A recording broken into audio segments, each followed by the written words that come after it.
जब भी हम उनके पास बात पहुंचाने के लिए जाते तब हम डंडे खाते हैं, वो पुलिस को आगे करते हैं।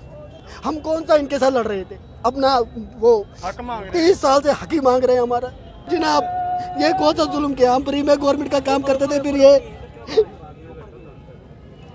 ये डंडे ये किस बात के लिए। आपको क्या बात हुई, क्या हुआ? हमारा पुलिस वालों ने डीएसपी साहब ने डांग मारी है, टांग तोड़ दी, पता नहीं क्या पीछे से मारी है। ये पुलिस वालों ने? हाँ बिल्कुल पुलिस वालों ने। आप कहाँ जा रहे थे, आज कहाँ जाना था? हम गवर्नर साहब के पास अपनी बात लेके जा रहे थे। 30 साल से हम सड़क पे हैं। मोदी साहब का कहना था कि हम विकास करेंगे, हम गरीबों के लिए बहुत कुछ करेंगे। आज गरीबों के लिए यही करना है, यही बाकी रह रहा। जब भी हम उनके पास बात पहुंचाने के लिए जाते तब हम डंडे खाते हैं, वो पुलिस को आगे करते हैं। अब ये तो आपके सामने ही हुआ ना, हम कौन सा इनके साथ लड़ रहे थे, अपना वो 30 साल से हक ही मांग रहे हैं हमारा। अभी क्या करेंगे? आज तो हमें जाने हैं। हमें क्या, अगर मेरे मरने से इन लोगों का भला होता है, मैं भी घर वालों को एक ही लड़का हूँ, 4 लड़कियां मेरी है, घर में कमाने वाला कोई नहीं है, 6 बहनें हैं मेरी, माँ बाप थे वो भी मर गए। तो जनाब ये कौन सा जुल्म किया, हम फ्री में गवर्नमेंट का काम करते थे, फिर ये डंडे ये किस बात के लिए। आप भी लोग देखते हो क्या हम क्या जुल्म कर रहे हैं, हम आपके साथ लड़ रहे हैं, हम आपको पूछ रहे हैं, हम बता रहे हैं आपको। अगर इसी तरह सिक्योरिटी वाले भी पूछते हमसे, हम क्या इनके साथ लड़ते या हम इनको क्या लड़ेंगे। इनके पास बंदूक है, डंडे हैं, हमारे पास क्या है। लेकिन मैं आपके चैनल के थ्रू ये कहना चाहता हूँ मोदी जी को, अमित शाह जी को, कि आपको जम्मू कश्मीर की गलत इन्फॉर्मेशन देते हैं यहाँ के जो MP है, इसलिए मेहरबानी करके जो भी यहाँ पर मीडिया है उनसे ये बात पहुँचाओ कि जनाब कि डेली वीडियो के साथ बड़ा जुल्म है। 20-20, 25-25, 30-30 साल से वो हम आप लाठी खा रहे हैं, अब कहाँ जाएंगे। हमने सोचा था यहाँ पर 370 खत्म हो गया, UT आ गई, अब हमारा भला हो जाएगा। आज ऑर्डर निकाला झंडा उठाओ, वो झंडा दिल में होना चाहिए भाई, झंडा उठाने से क्या, हमारे पास तो सबों के पास झंडे हैं। लेकिन अगर ये यहाँ की ये कह रहे हैं कि ये स्टेट जो है ये इंडिया का अटूट हिस्सा है, फिर हम क्या हिंदुस्तानी नहीं है, हमारे दिल में बसता है झंडा। उसने मोदी जी ने कभी झंडा उठाया ना, मोदी जी ने कभी झंडा उठाया नहीं, मुझको बताओ आप लोग उठाया। अमित शाह साहब ने कभी झंडा उठाया हिंदुस्तान का?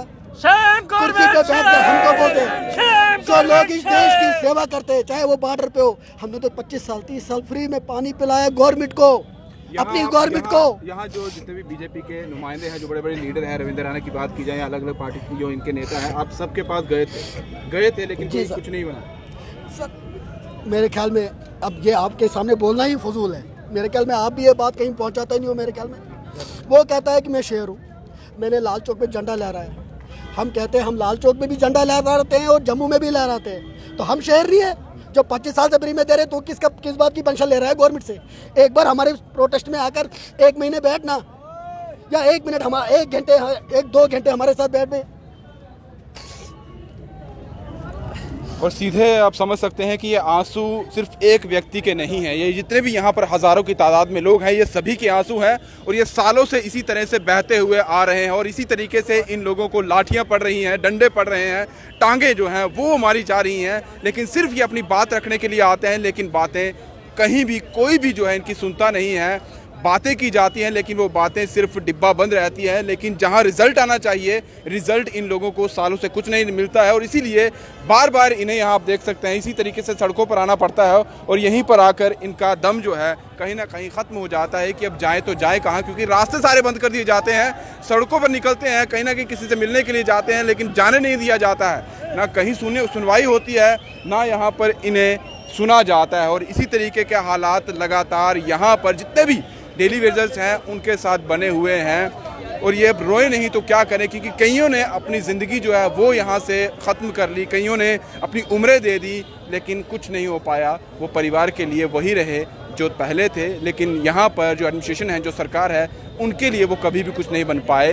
लेकिन आज भी इसी चीज़ को लेकर ये लोग रो रहे हैं कि हम जाएं तो किसके पास जाएं। जो वादे करते हैं, तिरंगे ही लहराने हैं तो हमने तिरंगा भी लहरा दिया है, तो अब और क्या चाहिए। ये जितनी देखिए मार खाते हुए सभी लोग, डंडे खाते हुए सभी लोग अभी फ़िलहाल यहाँ से निकले हैं। और यहाँ पर भी लगातार आप देखें तो अपनी बात रखते हुए लोग नज़र आ रहे हैं। और सामने पुलिस देख सकते हैं आप, सभी के हाथ में डंडा है और ये डंडा रोकने के लिए नहीं, कहीं ना कहीं इन पे बरसाए भी जा रहे हैं। और यही पूछा जा रहा है कि कहाँ जाना है, ये सोच रहे हैं, ये इनके दिमाग में चल रहा है कि जाएं तो जाए कहाँ, यहाँ जाएंगे वहाँ जाएंगे तो डंडे खाएंगे, वहीं बैठे रहेंगे जहाँ बैठे हैं तो कोई सुनने वाला नहीं है। निकलना तो पड़ेगा, सड़कों पर आएंगे तभी कहीं ना कहीं बात पहुँचेगी, लेकिन वो जहाँ पहुँचनी चाहिए, जहाँ से कोई नतीजा आना चाहिए, वहाँ से कोई नतीजा जो है वो निकल के नहीं आ रहा है। अब देखना होगा कि इन हालात के मारों का कौन मसीहा बनता है, लेकिन मसीहा बनने वाला अभी कोई भी नज़र जो है फ़िलहाल नहीं आ रहा है।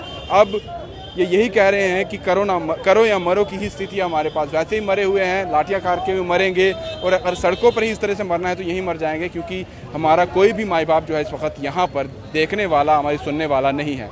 फिलहाल दीजिए इजाज़त। दीपक भट्टाचार्य के साथ Rahul Singh, the state central के लिए नमस्कार।